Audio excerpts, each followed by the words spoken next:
Welcome to our next video. In this lesson, we're going to get SQL Server installed on our machine. So as a .NET developer in C#, I want SQL Server. Obviously, if you want Postgres or MySQL or MySQL, you can get those downloads as well. I'm not covering those in this series, but those are other valid relational databases that you could get.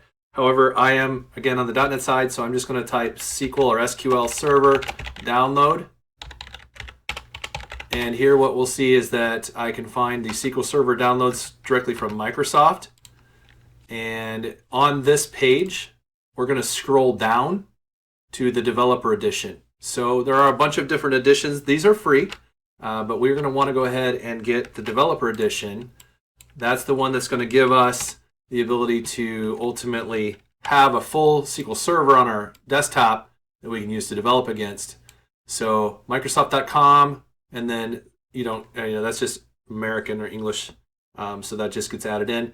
SQL-server, SQL-server downloads is the URL I'm at. And then ultimately, I'm just going to hit this download. We're going to get the full SQL 2022 version for installation. Again, this is for development purposes only, so you can't use this in production, but it does give you the ability to do quite powerful things on your machine. Now, if you're more advanced or you want to play around, you can do a custom development installation.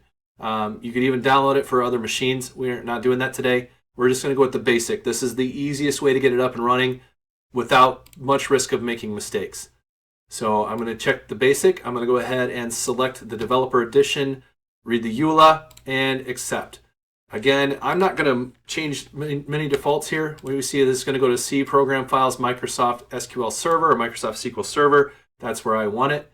It does require a little bit more space, so you can see this one's taking up almost 9 gigs, 8.5 gigs. So that's going to take a while to download and install, obviously, as well. So I am not going to spend a lot of time making you watch this, so if you need to pause the video for a minute, do that.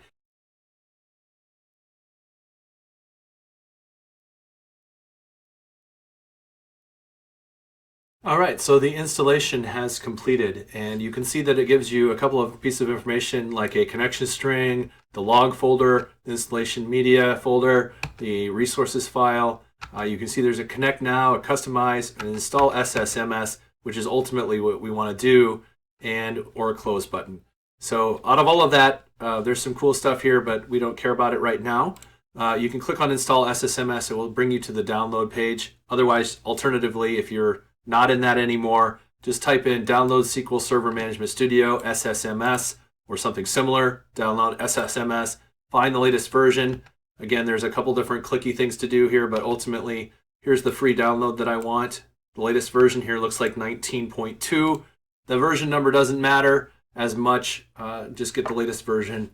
Even if you have 17 or 18 still on your machine for some reason, if you're just watching this, those will be fine too. They're not going to hurt anything. Get the download here for the SSMS, and then ultimately we're going to get that installed on our machine as well.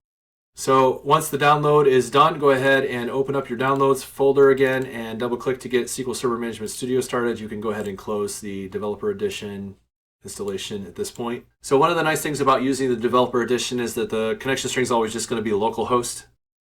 Again, we're just looking at default installation places here, so you can see we've got Program Files x86 for this one. Microsoft SQL Server Management Studio 19 is where this is going to live, and you can just install it. If you want to read through the terms, you're welcome to do that. This one won't take as long to install. This is just a tool to connect. It does now come as well with Azure Data Studio, which allows you to connect to things like the Azure SQL or MySQL or MySQL or PostgreSQL at Azure as well, which is really nice. All right, so at this point you have SQL Server and SQL Server Management Studio installed. You could actually be done at this point. So what I'm going to do is I'm going to break this video up into 2 parts, and so this will complete the first part. And then in the next part, we will validate SQL Server Management Studio by getting connected to the database and actually restoring an AdventureWorks download.